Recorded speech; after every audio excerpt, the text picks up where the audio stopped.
ప్రభు అయిన యేసుక్రీస్తు నామములో మీ అందరికీ శుభాభివందనాలు తెలియపరుస్తున్నాను.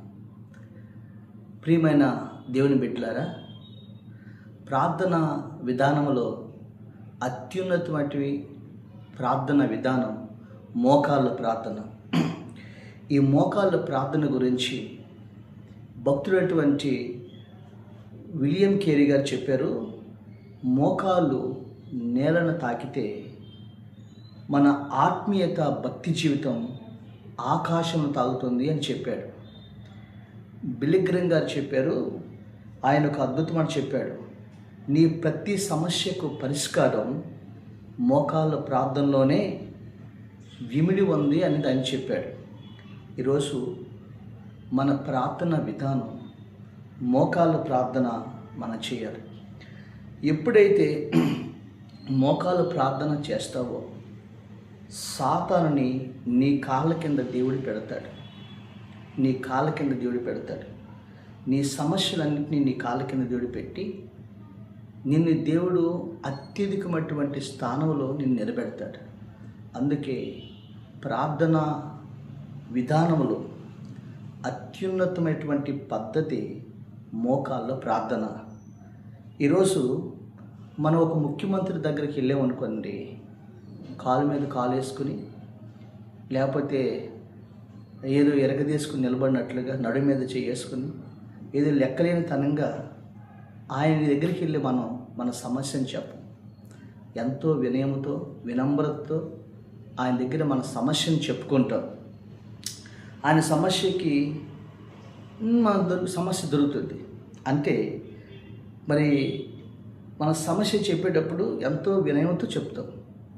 మరి యేసు ఎదుట మనం ప్రార్థన చేసేటప్పుడు మాత్రం మనం చాలామంది ఏం చేస్తారంటే, చాలామంది యేసు ఎదుట ప్రార్థన చేసేటప్పుడు కూడా అంతే వినమ్రతతో విధేయతతో మన దీనంగా ఆయన దగ్గర మనం ప్రార్థన చేసేవారుగా ఉండాలి. యేసయ్య దగ్గర చాలామంది ప్రార్థన చేస్తారంటే కాలు మీద కాలు వేసుకుని మంచం మధ్యలో కూర్చుని లేదా పడుకొని అంటే కూర్చుని ప్రార్థన చేస్తూ ఉంటారు. ఒక ముఖ్యమంత్రి దగ్గర, ఒక మానవుడైనటువంటి మంత్రి దగ్గరికి వెళ్తేనే ఎంతో వినమ్రతతో నువ్వు ప్రార్థన చేస్తావే. రాజులకు రాజైన దేవుడు, అధిపతి అయిన దేవుడి దగ్గర తన్ను తాను తగ్గించుకుని ఎంతో వినయ విధేయతలతో మనం ప్రార్థన చేసినప్పుడు ఆ దేవుడు ఆయన మన ప్రార్థన అంగీకరిస్తాడు. అందుకని భక్తుడు అంటాడు, ఈ దీనుడు మొరపెట్టగా ఆయన నన్ను శ్రమలన్నిట్లో నుంచి నన్ను విడిపించును అంటాడు. అంటే మోకాళ్ళ ప్రార్థన దీనత్వానికి సాదృశ్యంగా ఉంది. ఏ మనుషుడైతే తన్ను తాను తగ్గించుకొని దీనత్వం కలిగి ప్రభు సన్నిధిలో ప్రార్థన చేస్తామో వారిని దేవుడు హెచ్చించబడతాడు. ఇది మోకాళ్ళ ప్రార్థనలో ఉన్న అనుభవం, విధేయత, దీనత్వాన్ని మనకు నేర్పిస్తూ ఉంటుంది. బైబిల్ గ్రంథంలో మనం చూస్తాం. దానియేలు గ్రంథము 6:10 మనం చూసినట్లయితే, దానియేలు బబులోను మహాదేశములో ఆయన 127 సంస్థానములకు ఆయన ప్రధాని అయినాడు. దానియేలు బబులోను మహా సామ్రాజ్యంలో 127 సంస్థానములకు ప్రధాని అవటానికి కారణం ఏంటో తెలుసా? మన బైబిల్లో చూస్తాం. దినమునకు 3 మార్లు ముమ్మారు మోకాల్లోని ఆయన తన దేవుని బతిములాడుకున్నాడంట. మనం చూస్తాం, తన దేవుణ్ణి ఆయన బతిములాడుకున్నాడంట. అది 70 సంవత్సరాల వయసులో కూడా 70 సంవత్సరాలలో కూడా ఆయన మోకాళ్ళ ప్రార్థన చేశాడంట. తెలుస్తుంది ఎంత అద్భుతమైన భక్తుడండి. ఈరోజు దానియేలు ప్రార్థన దినమునకు 3 మార్లు ప్రార్థన చేసేవాడు.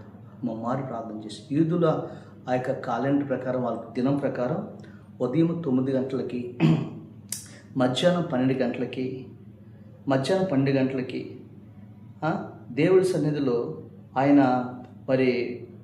దేవుడి సన్నిధిలో ప్రార్థన చేసేవాడంట. రోజుకి దేవుడి సన్నిధిలో ఆయన ప్రార్థన చేసేవాడంట. ఇంత గొప్ప మరి ప్రార్థనాపరుడు, ఇంత గొప్ప ప్రార్థనాపరుడు జీవము కలిగిన దేవుడి సన్నిధిలో ఆయన ఆ విధంగా ప్రార్థన చేసినప్పుడు అతన్ని 127 సంస్థానములకు ఆయన ప్రధానిగా మనం చూస్తూ ఉంటాం. దేవుని స్తోత్రం. బైబిల్ గ్రంథంలో ఆయన ఒక మాట ఉంది, ఆయన ప్రార్థన చేస్తున్నప్పుడు కూడా సింహాల బోన్లోకి వెళ్ళినాడు. చాలామంది అంటాడు, నేను ప్రార్థన చేస్తున్నాను కదండి, నాకు ఈ సమస్యలు ఏంటి, ఈ కష్టం ఏంటి, ఈ శోధనలు ఏంటి అని అనుకుంటాం మనం. ఎంత ప్రార్థనాపరుడికైనా శోధనలు అనేది వస్తాయి. కానీ ఆ శోధనలో ఏమైందంటే ఆ సింహాలు బోనులకు వెళ్ళినప్పుడు ఆ సింహాలని అన్నీ కూడా మౌనం అయిపోయినట్లుగా మనం చూస్తున్నాం.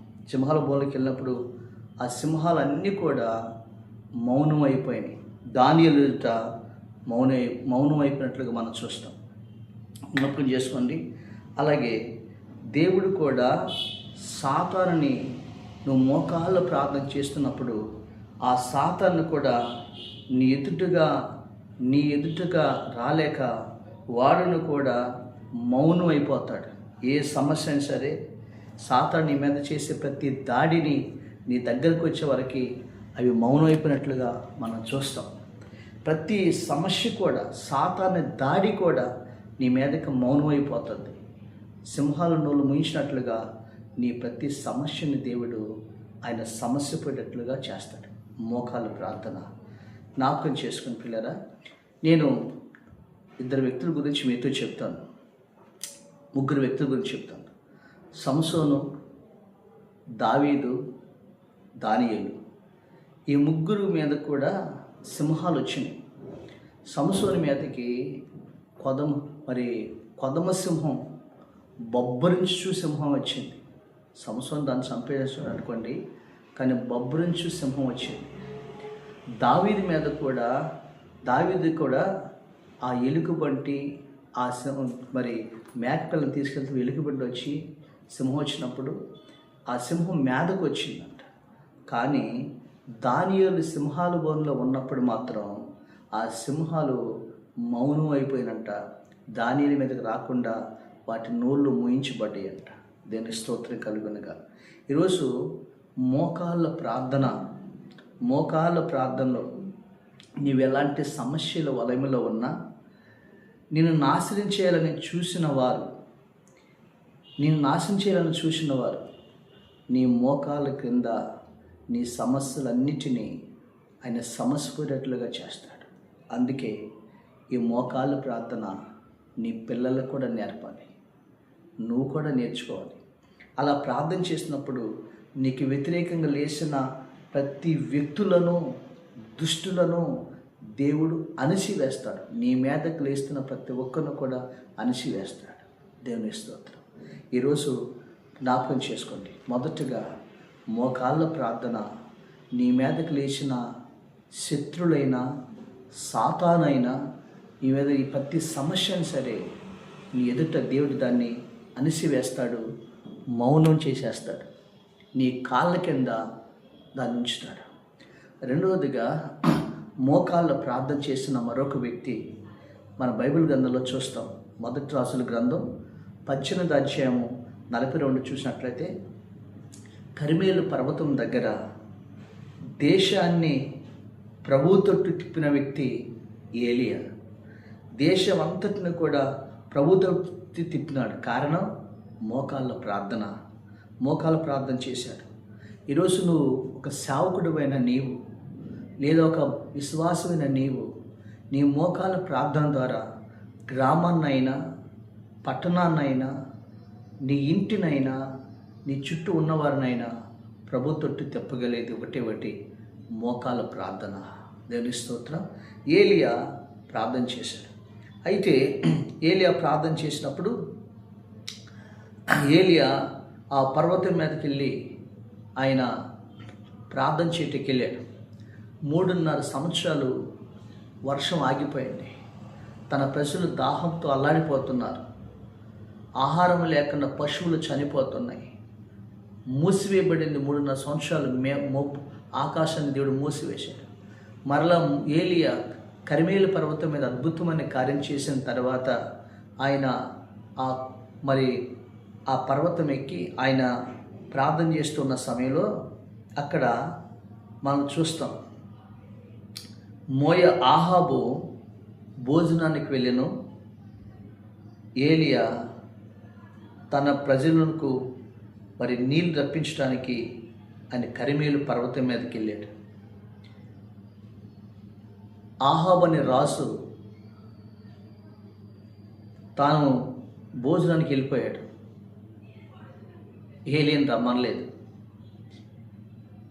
కానీ ఏలియా భోజనానికి తన ప్రజలు ఆకలితో ఉంటే తన ప్రజలు ఆకలి తీర్చడానికి, తన ప్రజల దాహం తీర్చడానికి ఏలియా కరిమేలు పర్వతం మీదకి వెళ్ళి తన ప్రజల కొరకు ఆయన ప్రార్థన చేస్తూ ఉన్నాడు.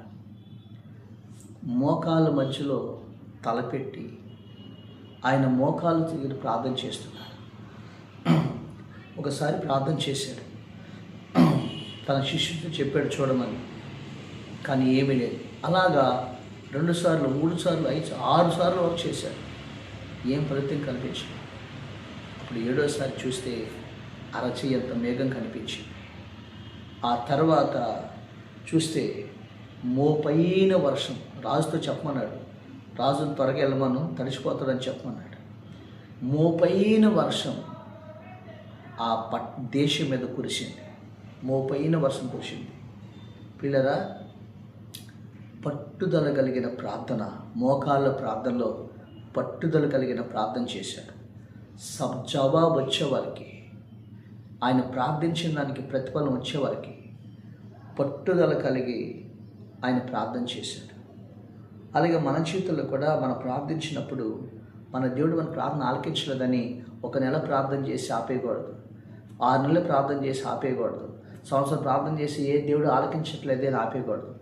మన దేవుడు ప్రార్థన ఆలకించేవాడు. తను మొరపెట్టి వారందరికీ ఆయన ప్రతిఫలం ఇచ్చేవాడు. కాబట్టి ఆయన పట్టుదలతో ప్రార్థన చేయాలి. 7 మార్లు అంటే 7 సంపూర్ణతకు సాదృశ్యం. పరిపూర్ణంగా దేవుడి మీద విశ్వాసం ఉంచాడు, పట్టుదల కలిగి ప్రార్థన చేశాడు. మోపైన వర్షాన్ని ఆ దేశం మీద దేవుడు కుమ్మరించాడు. మోకాళ్ళ ప్రార్థనతో పాటు విశ్వాసం కూడా ఉండాలి. నేను వెళ్ళి చూడన్నాడు. ఈ విశ్వాసం వల్ల అద్భుతం. 3.5 సంవత్సరాలు మూయబడిన ఆ ఆకాశపు ద్వారాల్ని దేవుడు తెరిచేశాడు. హల్లెలూయా, దేవుడు తెరిచేశాడు. ఈరోజు నీ జీవితంలో కూడా గర్భఫలం మూయబడిందా? విశ్వాసంతో ప్రార్థించు, దేవుడు తెరుస్తాడు. ఆర్థిక ద్వారాలు మూయబడ్డాయా? ఉద్యోగ ద్వారాలు మూయబడ్డాయా? వ్యాపార ద్వారాలు మూయబడ్డాయా? ఈరోజున వివాహ విషయాల ద్వారాలు మూయబడ్డాయా? నీకు ఏ విషయాలు ఏ ద్వారాలు మూయబడ్డాయో నువ్వు ప్రార్థన చేయి.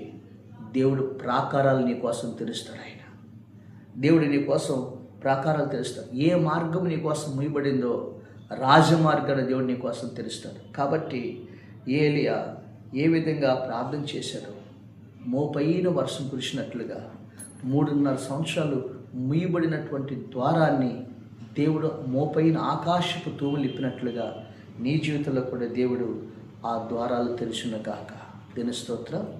3వదిగా మోకాళ్ళ ప్రార్థనలో యేసుక్రీస్తు ప్రభువారు గెత్సేమనే తోటలో ఎలాంటి ప్రార్థన చేశారంటే, రాతివేత దూరం వెళ్ళి, లూకా సువార్త 22:41 గెత్సేమనే తోటలో రాతివేత దూరం వెళ్ళి ఆయన మోకాల్లోని చెమట రక్త బిందువులుగా ఆయన అంత మరి మారినట్లుగా ఆ తండ్రి ఎదురు ప్రార్థన చేశాడు.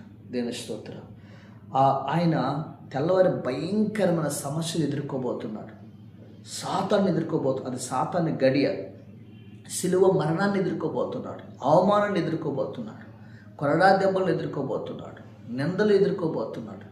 ఆ సమస్యలన్నిటికీ పరిష్కారం గెత్సేమనే తోటలో మోకాళ్ళ ప్రార్థన. దేవుని స్తోత్రం. ఆ మోకాళ్ళ ప్రార్థనలో సిలువ మరణాన్ని ఆయన జయించాడు. ఆయన మరణాన్ని తిరిగి మృత్యుంజయ లేచి ఈరోజున అన్ని నామముల కంటే పైనామముగా హెచ్చించబడ్డాడు. దేవుని స్తోత్రం. ఈరోజు యేసు ప్రభువారు మనకు కూడా శిష్యులకి కానీ మనకు కానీ ఆయన గెత్సేమనే తోటలో ఒక సమస్యని ఎదుర్కొందంటే, సాతాను ఎదుర్కోవాలన్నా, శత్రువుని ఎదుర్కోవాలన్నా, ఈ సమస్యను ఎదుర్కోవాలన్నా మోకాళ్ళ ప్రార్థన నేర్పించాడు, ఒక మాదిరిని చూపించాడు దేవాతి దేవుడి గెత్సేమనే తోటలో శిష్యులకు. దేవుని స్తోత్రం. శిష్యులైతే నిద్రపోయారు, యేసు ప్రభువారైతే మోకాళ్ళు ప్రాణి ఆయన ప్రార్థన చేశాడు. ఆయన అద్భుతమైనటువంటి సిలువలో అద్భుతమైనటువంటి కార్యాన్ని చేసి మరణాన్ని జయించి మృత్యుంజయ తిరిగి లేచిన దేవుడు. అంత భయంకరమైన శ్రమను ఆయన జయించినట్లుగా మనం చూస్తున్నాం. దేవుని స్తోత్రం.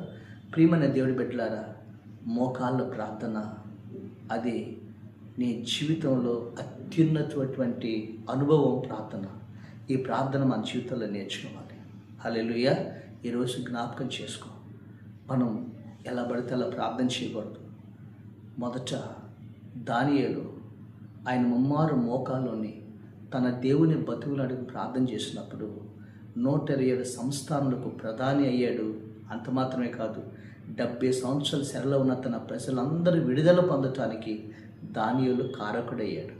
ప్రార్థించడయ్యా, 70 సంవత్సరాలు నా ప్రజలు ఇంకా ఇక్కడే ఉన్నాడా, ఇక్కడే ఉండాలా, ఇక్కడే మేము చనిపోవాలా అని ప్రార్థించినప్పుడు దేవుడు దానియేలు ప్రార్థన ఆలకించి కనికరించి అద్భుతంగా దేవుడు విడుదల చేశాడు. దేవుని స్తోత్రం.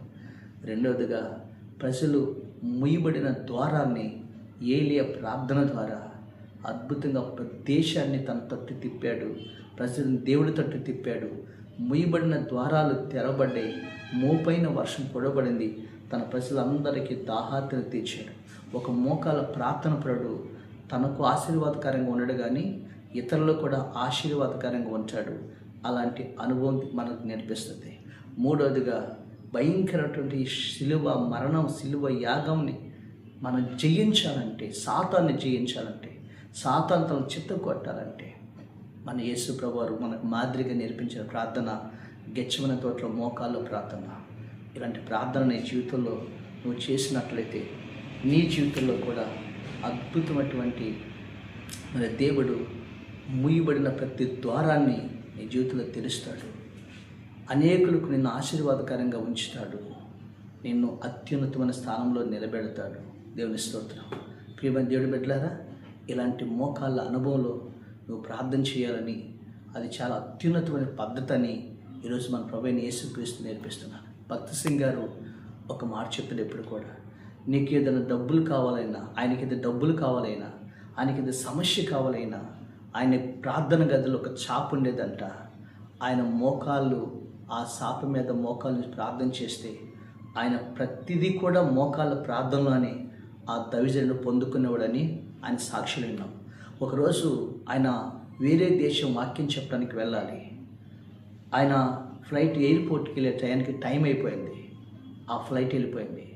తనతో ఉన్నవారు అన్నారు, అన్న ఫ్లైట్ వెళ్ళిపోయింది అంటారు.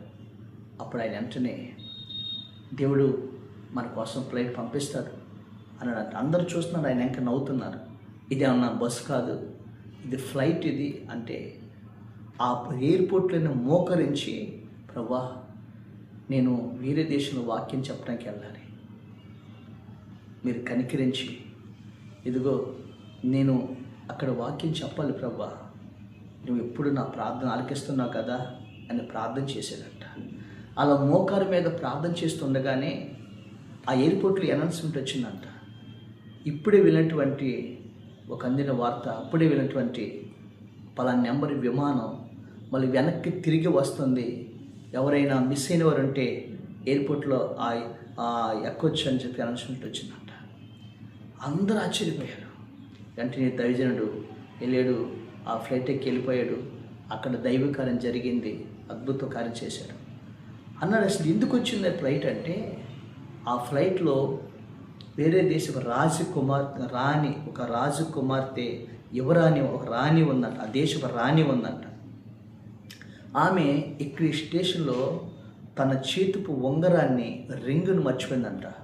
అది మామూలు రింగ్ కాదు, రాజ్యముద్ర, అది తరతరాలు వస్తున్నట్టు ఉంగరం, అది చాలా ప్రాముఖ్యమైన ఉంగరం. అప్పుడు ఎయిర్ ఫోర్స్ చెప్పిందంట, పలానా రింగ్ మర్చిపోయాను, నా ఫ్లైట్ వెనక్కి తిప్పండి అందంట. మేడం ఇది కుదరదండి అంటే, నీకెంత డబ్బు కావాల్సిన ఇస్తానో ఫ్లైట్ వెనక్కి తిప్పమందంట. మరి రాని కదా ఆమె వెంటనే ఆ ఫ్లైట్ని వెనక్కి తిప్పి తీసుకుని వచ్చారంట. ఆ రింగు ఆ వాష్రూమ్లో ఆమె తీసుకున్న రూమ్స్లో ఉన్నప్పుడు తన రంగు తీసుకున్నారు. ఆ రింగ్ కోసం ఆ దైవజన్ దగ్గరికి విమానాన్ని పంపించారు. ఆ దైవజన్ కోసం ముందుగానే దేవుడు ఈ విధమైన కార్యం జరిగించాడు. దేనిస్తుంది నీ విషయంలో కూడా దేవుడు ఇలాగే అద్భుతం చేయాలంటే మోకాళ్ళ ప్రార్థనలోనే నీ ప్రతి సమస్యకి పరిష్కారం ఉంటుంది. సాతాన్ని మోకాళ్ళ ప్రార్థనలో చెత్తకొడతాడు. దేవుడు నిన్ను అనేకులకు ఆశీర్వాదకరంగా ఉంచుతాడు. అలాంటి మోకాళ్ళ ప్రార్థన మనం నేర్చుకుని ప్రార్థన చేద్దాం. ప్రభు దగ్గర గొప్ప కార్యాలు పొందుకుందాం. ప్రభు ఈ మాటలు దీవించును గాక. పరిశుద్ధుడైన మా తండ్రి, కృతజ్ఞతాస్తుతులు చెల్లిస్తున్నాం. ఈరోజు ప్రభా మోకాళ్ళ ప్రార్థన ఉన్నటువంటి మర్మాన్ని ప్రత్యేకతను మాకు చెప్పించు. మోకాళ్ళు నేలను తాకితే ప్రభా ఆత్మీయ జీవితం ఆకాశాన్ని తాకిద్దని చెప్పారు. ప్రతి సమస్య మోకాళ్ళ ప్రార్థనలోనే పరిష్కరించబద్దని చెప్పారు. ఈరోజు నీ వాక్యం ద్వారా మా అందరితో మీరు మాట్లాడేందుకు స్తోత్రాలు. ప్రతి బిడ్డను కూడా మోకాళ్ళ ప్రార్థన అనుభవాలకు నడిపించమని దీపించమని యేసుక్రీస్తు నామమున చున్నాము తండ్రి.